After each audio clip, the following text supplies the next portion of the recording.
Hi అండి, అందరికీ నమస్తే. ఈరోజు రెసిపీ వచ్చేసి మసాలా ఆవకాయ అండి. చాలా బాగుంటుంది. అప్పుడప్పుడు మామిడికాయలతో మనం వెరైటీగా తయారు చేసుకొని ఒక 1 వీక్ వరకు నిల్వ ఉండే ఈ పచ్చడిని కూడా మనం తయారు చేసుకోవచ్చు. ఇది మనం ఈజీగా సింపుల్గా ఎలా తయారు చేసుకోవాలో నేను ఇప్పుడు చూపించేసి ఉన్నాను.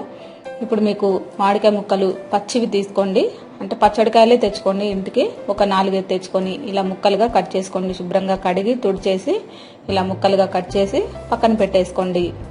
ఇప్పుడు మనం జీలకర్ర పొడి తయారు చేసుకుందామండి. ముందుగా జీలకర్రని ఒక 2 స్పూన్లు జీలకర్ర కానీ 3 స్పూన్లు కానీ వేసి మీరు దోరగా ఫ్రై చేసుకోండి, మాడకుండా.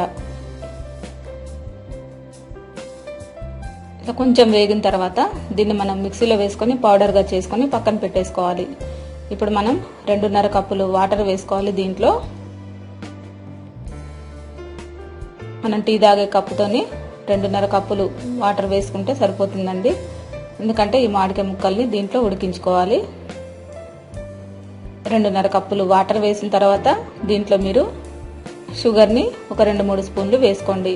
మీకు పంచదార ఒకవేళ ఇష్టం లేకపోతే బెల్లం చిన్న ముక్క అయినా వేసుకోవచ్చు, లేదంటే షుగర్ కూడా వేసుకోవచ్చు. ఈ షుగర్ అంతా కరిగేంత వరకు మీరు బాగా నీటిని మరిగించిన తర్వాత ఈ మామిడికాయ ముక్కల్ని దీంట్లో వేసేసుకోవాలి. మనం కట్ చేసి పెట్టుకున్న మామిడికాయ ముక్కల్ని దీంట్లో వేసుకోవాలండి.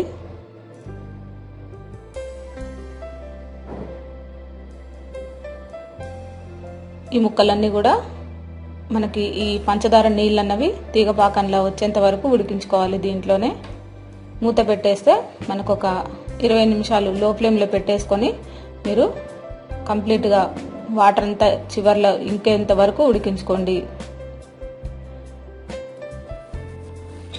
ఇప్పుడు మీరు ఈ వాటర్లోనే కొంచెం వెల్లుల్లిపాయలు ఒక 10-15 తీసుకొని ముక్కలుగా కట్ చేసుకొని దీంట్లో వేసేసుకోండి.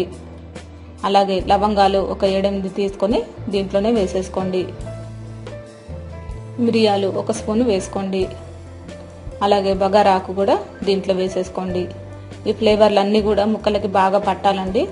పడితే ఈ మసాలా ఫ్లేవర్ అన్నది మామిడికాయ ముక్కలకి అన్నీ పడుతుంది అనమాట. దీంట్లో మీరు ఇంకా మూత పెట్టేసి మరొక 10 నిమిషాల పాటు ఉడికించండి. ఇలా ఉడికిన తర్వాత దీంట్లో మీరు ఎండుమిర్చి కూడా ఒక 2-3 కట్ చేసి వేసేసుకోండి.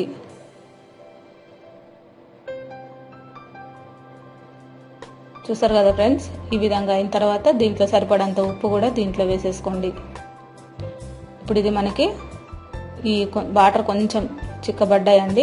ఇప్పుడు మనం స్టవ్ బంద్ చేసి దీన్ని చల్లారనివ్వాలి. ఇట్లా కొంచెం చల్లారనివ్వండి. ఉడికిన తర్వాత